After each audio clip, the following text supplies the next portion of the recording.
ਸਤਿ ਸ਼੍ਰੀ ਅਕਾਲ। ਤੁਸੀਂ ਜੁੜੇ ਹੋਏ ਹੋ ਪੰਜਾਬੀ ਰੇਡੀਓ ਯੂਐਸਏ ਦੇ ਨਾਲ ਤੇ ਮੈਂ ਹਾਂ ਪ੍ਰਵੀਨ ਸ਼ਰਮਾ ਲੈ ਕੇ ਹਾਜ਼ਰ ਹਾਂ ਪ੍ਰੋਗਰਾਮ ਖਬਰ ਤੇ ਨਜ਼ਰ। ਪੰਜਾਬੀ ਰੇਡੀਓ ਯੂਐਸਏ ਦੇ ਇਸ ਪ੍ਰੋਗਰਾਮ ਦੇ ਵਿੱਚ ਗੱਲਬਾਤ ਕਰਾਂਗੇ ਕੁਝ ਖਾਸ ਕੁਝ ਅਹਿਮ ਘਟਨਾਵਾਂ ਖਬਰਾਂ ਦੇ ਬਾਰੇ।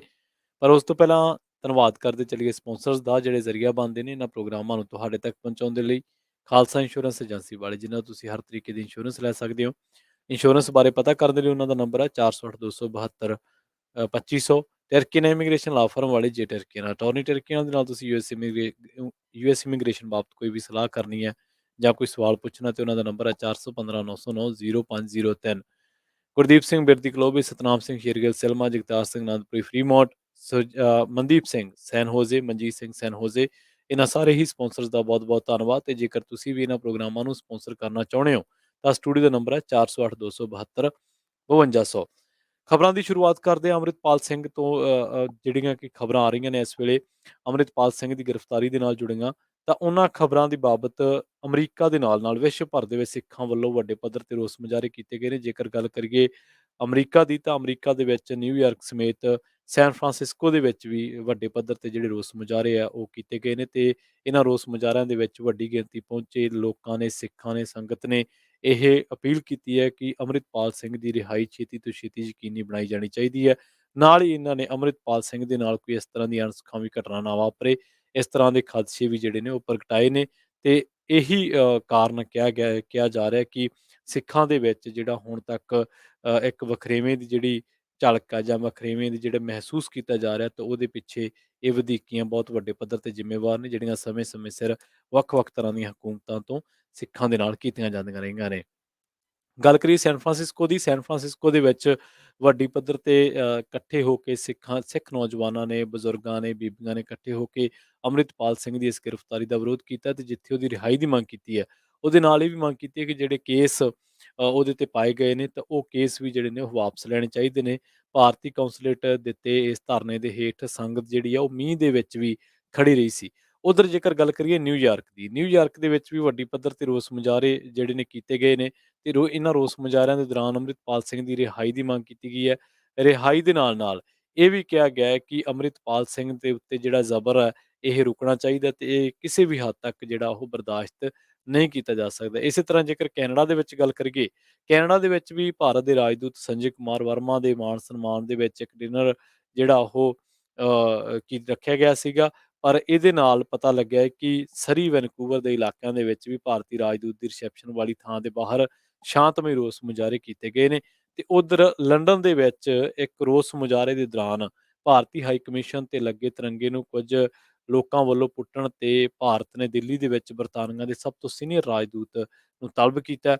ਵਿਦੇਸ਼ ਮੰਤਰਾਲੇ ਨੇ ਭਾਰਤੀ ਮਿਸ਼ਨ ਦੇ ਵਿੱਚ ਵਾਪਰੀ ਕਥਿਤ ਘਟਨਾ ਦੇ ਬਾਰੇ ਬਰਤਾਨਵੀ ਕੂਟਨੀਤਿਕ ਦੇ ਕੋਲ ਸਖਤ ਇਤਰਾਜ਼ ਜਤਾਇਆ।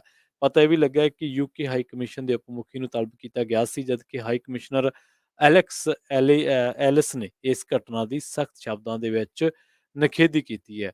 ਤੇ ਜੇਕਰ ਅੰਮ੍ਰਿਤਪਾਲ ਦੇ ਹਵਾਲੇ ਦੇ ਨਾਲ ਜਿਹੜੀ ਆ ਉਹ ਅਪਡੇਟ ਸਾਂਝੀ ਕਰੀਏ, ਤਾਂ 4 ਸਮਰਥਕ ਡਿਬਰੂਗੜ੍ਹ ਜੇਲ੍ਹ ਦੇ ਵਿੱਚ ਬੰਦ ਨੇ।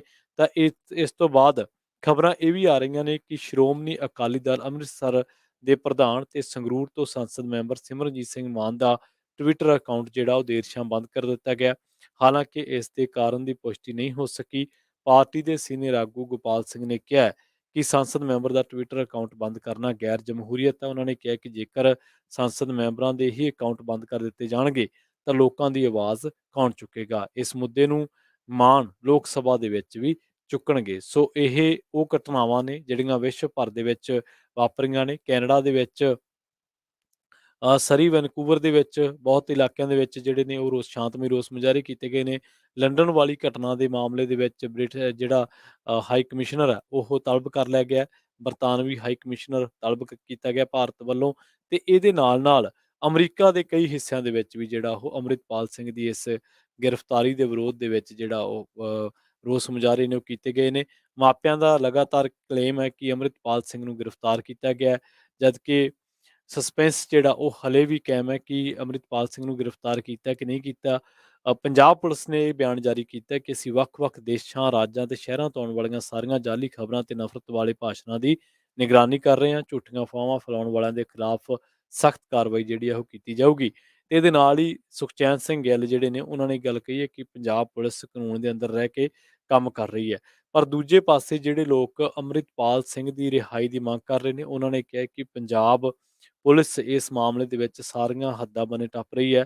ਕਈ ਸਪੀਚਸ, ਕਈ ਬੁਲਾਰਿਆਂ ਨੇ ਦੋਸ਼ ਲਾਇਆ ਕਿ ਜਿੱਥੇ ਭਾਰਤ ਦੇ ਵਿੱਚ ਵੱਖ-ਵੱਖ ਜਿਹੜੇ ਲੋਕ ਜੁੜੇ ਨੇ ਵੱਖ-ਵੱਖ ਫਿਰਕਿਆਂ ਦੇ ਨਾਲ, ਉਹ ਆਪਣੀ ਗੱਲ ਸ਼ਰੇਆਮ ਰੱਖਦੇ ਨੇ ਤੇ ਫਿਰ ਅੰਮ੍ਰਿਤਪਾਲ ਸਿੰਘ ਨੂੰ ਇਸ ਕਰਕੇ ਟਾਰਗੇਟ ਕਿਉਂ ਕੀਤਾ ਗਿਆ ਕਿ ਉਹ ਨਸ਼ੇ ਛੁਡਵਾ ਰਿਹਾ ਸੀ ਨੌਜਵਾਨਾਂ ਦੇ, ਤੇ ਉਹ ਜਿੱਥੇ ਸਮਾਜਿਕ ਬੁਰਾਈਆਂ ਦੇ ਵਿਰੁੱਧ ਖੁੱਲ੍ਹ ਕੇ ਬੋਲਦਾ ਸੀ ਤੇ ਉੱਥੇ ਲੋਕਾਂ ਨੂੰ ਪੰਥਕ ਮਸਲਿਆਂ ਦੇ ਨਾਲ ਵੀ ਜਿਹੜਾ ਉਹ ਜੋੜਦਾ ਸੀਗਾ, ਤੇ ਇੱਕ ਸਮਾਜਿਕ ਲਾਹਨਤ ਤੇ ਸਮਾਜਿਕ ਬੁਰਾਈ ਨਸ਼ਾ ਜਿਹੜਾ ਉਹਦੇ ਵਿਰੁੱਧ ਉਹਦੀ ਲਾਮਬੰਦੀ ਜਿਹੜੀ ਹੈ ਅੰਮ੍ਰਿਤਪਾਲ ਸਿੰਘ ਦੀ ਸੀਗੀ। ਸੋ ਇਸੇ ਨੂੰ ਲੈ ਕੇ ਪੰਜਾਬ ਦੇ ਵਿੱਚ ਜਾਂ ਕਹਿ ਲਓ ਕਿ ਅਮਰੀਕਾ ਦੇ ਨਾਲ-ਨਾਲ ਕੈਨੇਡਾ ਤੇ ਇੰਗਲੈਂਡ ਦੇ ਵਿੱਚ ਵੱਡੀ ਪੱਧਰ ਤੇ ਜਿਹੜੇ ਰੋਸ ਮੁਜ਼ਾਹਰੇ ਨੇ ਉਹ ਅੰਮ੍ਰਿਤਪਾਲ ਦੇ ਸਮਰਥਕਾਂ ਵੱਲੋਂ ਸਿੱਖ ਭਾਈਚਾਰੇ ਵੱਲੋਂ ਕੀਤੇ ਗਏ ਨੇ। ਨਿਊਯਾਰਕ ਦੇ ਵਿੱਚ ਵੀ ਜਥੇਬੰਦੀਆਂ ਨੇ ਰੋਸ ਮੁਜ਼ਾਹਰਾ ਕੀਤਾ, ਅੰਮ੍ਰਿਤਪਾਲ ਸਿੰਘ ਦੀ ਰਿਹਾਈ ਦੀ ਮੰਗ ਕੀਤੀ ਹੈ।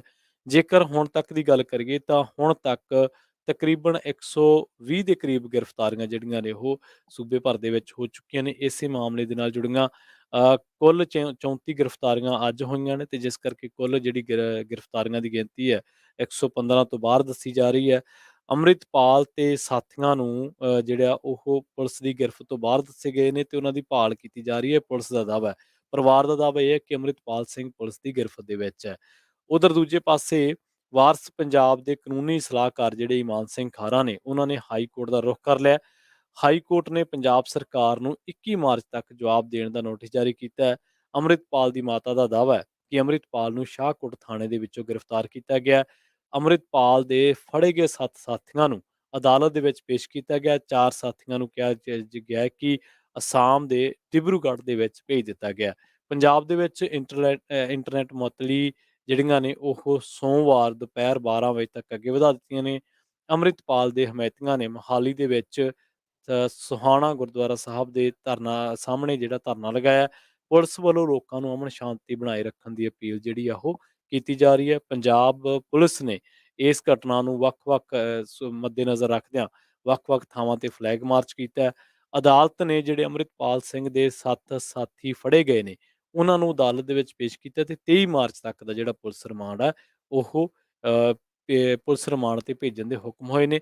ਅੰਮ੍ਰਿਤਪਾਲ ਸਿੰਘ ਦੇ ਪਰਿਵਾਰ ਦਾ ਦਾਅਵਾ ਇਹ ਹੈ ਕਿ ਅੰਮ੍ਰਿਤਪਾਲ ਨੂੰ ਸ਼ਾਹਕੋਟ ਥਾਣੇ ਦੇ ਵਿੱਚ ਗ੍ਰਿਫਤਾਰ ਕੀਤਾ, ਉੱਥੋਂ ਗ੍ਰਿਫਤਾਰ ਕਰ ਲਿਆ ਗਿਆ, ਜਦਕਿ ਪੁਲਿਸ ਦਾ ਕਹਿਣਾ ਹੈ ਕਿ ਉਹਦੀ ਗ੍ਰਿਫਤਾਰੀ ਦੇ ਲਈ ਉਹਦੀ ਭਾਲ ਜਿਹੜੀ ਆ ਉਹ ਜਾਰੀ ਹੈ। ਸੋ ਇਹ ਸਾਰੀਆਂ ਜਿਹੜੀਆਂ ਅਪਡੇਟਸ ਸੀਗੀਆਂ ਉਹ ਅੰਮ੍ਰਿਤਪਾਲ ਸਿੰਘ ਦੀ ਹੁਣ ਤੱਕ ਦੀ ਜਿਹੜੀ ਗ੍ਰਿਫਤਾਰੀ ਦੇ ਮੱਦੇਨਜ਼ਰ ਜਿਹੜੀਆਂ ਖਬਰਾਂ ਆ ਰਹੀਆਂ ਸੀ ਸੰਸਾਰ ਦੇ ਵੱਖ-ਵੱਖ ਹਿੱਸਿਆਂ ਦੇ ਵਿੱਚੋਂ, ਤਾਂ ਉਸ ਬਾਬਤ ਜਿਹੜੀਆਂ ਇਹ ਅਪਡੇਟਸ ਸੀਗੀਆਂ ਉਹ ਤੁਹਾਡੇ ਨਾਲ ਸਾਂਝੀਆਂ ਕੀਤੀਆਂ ਨੇ। ਸੋ ਅੱਜ ਦੀ ਇਸ ਪ੍ਰੋਗਰਾਮ ਖਬਰ ਤੇ ਨਜ਼ਰ ਨੂੰ ਆਪਾਂ ਇੱਥੇ ਹੀ ਜਿਹੜਾ ਸਮਾਪਤ ਕਰਾਂਗੇ, ਪਰ ਜਾਂਦੇ-ਜਾਂਦੇ ਇੱਕ ਦੋ ਹੋਰ ਜਾਣਕਾਰੀਆਂ ਜਿਹੜੀਆਂ ਉਹ ਤੁਹਾਡੇ ਸਾਰਿਆਂ ਦੇ ਨਾਲ ਸਾਂਝੀਆਂ ਕਰਦੇ ਚੱਲੀਏ। ਕੁਛ ਹੋਰ ਖਬਰਾਂ ਵੀ ਜਿਹੜੀਆਂ ਤੁਹਾਡੇ ਸਾਰਿਆਂ ਦੇ ਨਾਲ ਸਾਂਝੀਆਂ ਕਰਦੇ ਚੱਲੀਏ। ਜੇਕਰ ਗੱਲ ਕਰੀਏ ਕੁਛ ਪੰਜਾਬ ਦੀਆਂ ਖਬਰਾਂ ਦੀ, ਤਾਂ ਪੰਜਾਬ ਦੇ ਵਿੱਚ ਸਿਮਰਨਜੀਤ ਸਿੰਘ ਮਾਨ ਦਾ ਟਵਿੱਟਰ ਅਕਾਊਂਟ ਨੂੰ ਬੰਦ ਕਰਨ ਤੋਂ ਬਾਅਦ ਉਹ ਕਹਿੰਦੇ ਕਿ ਇਹ ਮਸਲੇ ਨੂੰ ਅਸੀਂ ਜਿਹੜਾ ਉਹ ਲੋਕ ਸਭਾ ਦੇ ਵਿੱਚ ਵੀ ਚੁੱਕਾਂਗੇ।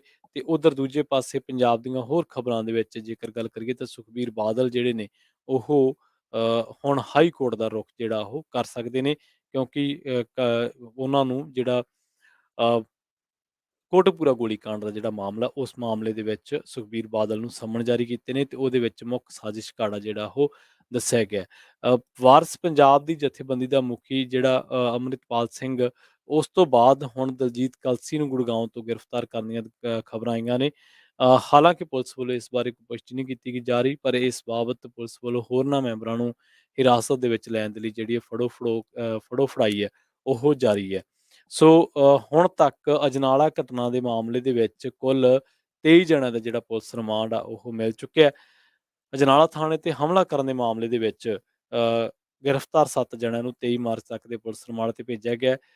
ਹਮਲਾ ਜਿਹੜਾ ਸ਼ਬਦ ਆ ਉਹ ਭਾਰਤੀ ਮੀਡੀਆ ਵੱਲੋਂ ਵਰਤਿਆ ਜਾ ਰਿਹਾ ਹੈ ਤੇ ਇਸ ਕਰਕੇ ਕੁਝ ਸਾਈਟਾਂ ਜਿਹੜੀਆਂ ਨੇ ਇਹਨੂੰ ਹਮਲਾ ਦੱਸ ਰਹੀਆਂ ਨੇ, ਜਦਕਿ ਅੰਮ੍ਰਿਤਪਾਲ ਸਿੰਘ ਦੇ ਸਮਰਥਕ ਤੇ ਅੰਮ੍ਰਿਤਪਾਲ ਸਿੰਘ ਇਸ ਨੂੰ ਆਪਣੇ ਸਾਥੀ ਲਵਪ੍ਰੀਤ ਸਿੰਘ ਨੂੰ ਛੁਡਵਾਉਣ ਦੇ ਲਈ ਇੱਕ ਮੋਰਚਾ ਜਾਂ ਮੁਹਿੰਮ ਦਾ ਜਿਹੜਾ ਉਹਨਾਂ ਨੇ ਇਸ ਨੂੰ ਕਰਾਰ ਦਿੱਤਾ ਸੀਗਾ।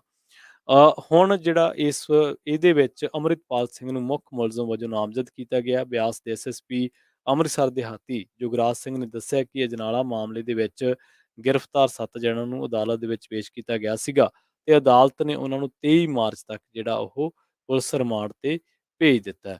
ਸੋ ਇਹ ਜਿਹੜੀਆਂ ਸਾਰੀਆਂ ਖਬਰਾਂ ਸੀਗੀਆਂ ਅੰਮ੍ਰਿਤਪਾਲ ਦੀ ਗ੍ਰਿਫਤਾਰੀ ਦੇ ਮੱਦੇਨਜ਼ਰ, ਤੇ ਉਧਰ ਦੂਜੇ ਪਾਸੇ ਵਾਰਸ ਪੰਜਾਬ ਦੇ ਮੁਖੀ ਅੰਮ੍ਰਿਤਪਾਲ ਸਿੰਘ ਦੇ ਖਿਲਾਫ ਪੰਜਾਬ ਪੁਲਿਸ ਵੱਲੋਂ ਕੀਤੀ ਗਈ ਕਾਰਵਾਈ ਨੂੰ ਲੈ ਕੇ ਕੌਮੀ ਇਨਸਾਫ ਮੋਰਚੇ ਦਾ ਬਿਆਨ ਵੀ ਸਾਹਮਣੇ ਆਇਆ। ਕੌਮੀ ਇਨਸਾਫ ਮੋਰਚੇ ਦਾ ਕਹਿਣਾ ਹੈ ਕਿ ਅੰਮ੍ਰਿਤਪਾਲ ਸਿੰਘ ਦੇ ਖਿਲਾਫ ਕਾਰਵਾਈ ਦੀ ਉਹਨਾਂ ਵੱਲੋਂ ਨਿੰਦਾ ਕੀਤੀ ਜਾਂਦੀ ਹੈ ਤੇ ਮੋਰਚੇ ਦੇ ਵਿੱਚ ਫੁੱਟ ਦੀਆਂ ਅਫਵਾਹਾਂ ਦਾ ਉਹਨਾਂ ਨੇ ਖੰਡਨ ਕੀਤਾ ਹੈ। ਇਹਦੇ ਨਾਲ ਹੀ ਸਾਫ਼ ਕੀਤਾ ਗਿਆ ਕਿ ਤਾਲਮੇਲ ਕਮੇਟੀ ਮੈਂਬਰ ਬਲਵਿੰਦਰ ਸਿੰਘ ਮੋਰਚੇ ਦੇ ਵਿੱਚ ਕੰਮ ਕਰ ਰਹੇ ਨੇ। ਅੰਮ੍ਰਿਤਪਾਲ ਸਿੰਘ ਦੇ ਖਿਲਾਫ ਕੀਤੀ ਸਰਕਾਰ ਦੀ ਕਾਰਵਾਈ ਉੱਤੇ ਕੀਤੇ ਜਾ ਰਹੇ ਰੋਸ ਪ੍ਰਦਰਸ਼ਨਾਂ ਦੇ ਵਿੱਚ ਬਾਪੂ ਗੁਰਚਰਨ ਸਿੰਘ ਵੱਲੋਂ ਨੌਜਵਾਨਾਂ ਨੂੰ ਸ਼ਾਂਤੀ ਬਣਾ ਕੇ ਰੱਖਣ ਦੀ ਅਪੀਲ ਜਿਹੜੀ ਆ ਉਹ ਕੀਤੀ ਗਈ ਹੈ। ਬਾਕੀ ਮੋਰਚਾ ਸ਼ਾਂਤਮਈ ਤਰੀਕੇ ਦੇ ਨਾਲ ਉਹਨਾਂ ਨੇ ਕਿਹਾ ਕਿ ਆਪਣਾ ਸੰਘਰਸ਼ ਜਾਰੀ ਰੱਖੂਗਾ। ਹੁਣ ਉਹਨਾਂ ਨੇ ਮੋਰਚੇ ਦੀ ਮਜ਼ਬੂਤੀ ਦੇ ਲਈ 9 ਆਗੂਆਂ ਦੀ ਅਗਵਾਈ ਦੇ ਵਿੱਚ 9 ਟੀਮਾਂ, ਪ੍ਰਚਾਰ ਟੀਮਾਂ ਬਣਾ ਦਿੱਤੀਆਂ ਨੇ, ਜਿਨ੍ਹਾਂ ਦੇ ਵਿੱਚ ਬਲਵਿੰਦਰ ਸਿੰਘ ਕਿਸਾਨ ਅਤੇ ਮਜ਼ਦੂਰ ਆਗੂਆਂ ਦੇ ਨਾਲ ਤਾਲਮੇਲ ਕਰਨਗੇ। ਗੁਰਦੀਪ ਸਿੰਘ ਬਠਿੰਡਾ ਧਾਰਮਿਕ ਆਗੂਆਂ ਦੇ ਨਾਲ ਮਿਲ ਕੇ ਸਹਿਯੋਗ ਲੈਣਗੇ। ਇਸੇ ਤਰ੍ਹਾਂ ਪਾਲ ਸਿੰਘ ਫਰਾਂਸ, ਨਿਹੰਗ ਸਿੰਘ ਰਾਜਾ ਰਾਜ ਸਿੰਘ, ਗੁਰਿੰਦਰ ਸਿੰਘ ਬਾਜਵਾ, ਗੁਰਦੀਪ ਸਿੰਘ ਭੋਗਪੁਰ ਪੰਜਾਬ ਦੇ ਵੱਖ-ਵੱਖ ਭਾਗਾਂ ਦੇ ਵਿੱਚ ਸੰਗਤਾਂ ਦੇ ਆਗੂਆਂ ਨੂੰ ਪ੍ਰੇਰ ਕੇ ਲਿਆਉਣ ਦਾ ਉਪਰਾਲਾ ਕਰਨਗੇ। ਕੌਮੀ ਇਨਸਾਫ ਮੋਰਚੇ ਵੱਲੋਂ ਸਰਕਾਰ ਨੂੰ ਅਪੀਲ ਕੀਤੀ ਜਾ ਰਹੀ ਹੈ ਕਿ 23 ਮਾਰਚ ਨੂੰ ਜਗਤਾਰ ਸਿੰਘ ਹਵਾਰਾ ਨੂੰ ਪੰਜਾਬ ਪੇਸ਼ੀ ਉੱਤੇ ਲਿਆਂਦਾ ਜਾਵੇ ਅਤੇ ਵਾਅਦੇ ਦੇ ਮੁਤਾਬਕ ਉਹਨਾਂ ਦੀ ਜੇਲ੍ਹ ਬਦਲੀ ਜਿਹੜੀ ਆ ਉਹ ਕੀਤੀ ਜਾਵੇ। ਅਗਲੀ ਜਿਹੜੀ ਖਬਰ ਦੇ ਵੱਲ ਵਧੀਏ ਤੇ ਗੱਲ ਕਰੀਏ ਸੁਖਬੀਰ ਸਿੰਘ ਬਾਦਲ ਦੀ। ਕੋਟਕਪੂਰਾ ਗੋਲੀਕਾਂਡ ਮਾਮਲੇ ਦੇ ਵਿੱਚ ਜ਼ਮਾਨਤ ਲੈਣ ਦੇ ਲਈ ਸ਼੍ਰੋਮਣੀ ਅਕਾਲੀ ਦਲ ਦੇ ਪ੍ਰਧਾਨ ਸੁਖਬੀਰ ਸਿੰਘ ਬਾਦਲ ਅਤੇ ਪੰਜਾਬ ਦੇ ਸਾਬਕਾ ਉਪ ਮੁੱਖ ਮੰਤਰੀ ਨੇ ਪੰਜਾਬ ਹਰਿਆਣਾ ਹਾਈ ਕੋਰਟ ਤੱਕ ਪਹੁੰਚ ਕੀਤੀ ਹੈ। ਕੋਟਕਪੂਰਾ ਗੋਲੀਬਾਰੀ ਮਾਮਲੇ ਦੇ ਵਿੱਚ ਜ਼ਮਾਨਤ ਪਟੀਸ਼ਨ ਦਾਇਰ ਕੀਤੀ ਗਈ ਹੈ, ਜਿਸ ਤੇ ਪੰਜਾਬ ਹਰਿਆਣਾ ਹਾਈ ਕੋਰਟ ਦੇ ਵਿੱਚ ਸੁਣਵਾਈ ਕੀਤੀ ਜਾਵੇਗੀ। ਤੁਹਾਨੂੰ ਦੱਸ ਦਈਏ ਕਿ ਹੇਠਲੀ ਅਦਾਲਤ ਨੇ ਸੁਖਬੀਰ ਸਿੰਘ ਬਾਦਲ ਦੀ ਜ਼ਮਾਨਤ ਅਰਜ਼ੀ ਰੱਦ ਕਰ ਦਿੱਤੀ ਹੈ। ਸੋ ਇਸ ਦੇ ਨਾਲ ਹੀ ਪ੍ਰੋਗਰਾਮ ਖਬਰ ਤੇ ਨਜ਼ਰ ਨੂੰ ਆਪਾਂ ਇੱਥੇ ਹੀ ਸਮਾਪਤ ਕਰਾਂਗੇ। ਬਹੁਤ ਬਹੁਤ ਧੰਨਵਾਦ। ਜੁੜੇ ਰਹੋ ਪੰਜਾਬੀ ਰੇਡੀਓ USA ਦੇ ਨਾਲ। ਤੇ ਆਖਿਰ ਦੇ ਵਿੱਚ ਇੱਕ ਵਾਰ ਫਿਰ ਤੋਂ ਤੁਹਾਨੂੰ ਸਭ ਨੂੰ ਪਿਆਰ ਸਤਿਕਾਰ ਸਹਿਤ ਸਤਿ ਸ਼੍ਰੀ ਅਕਾਲ।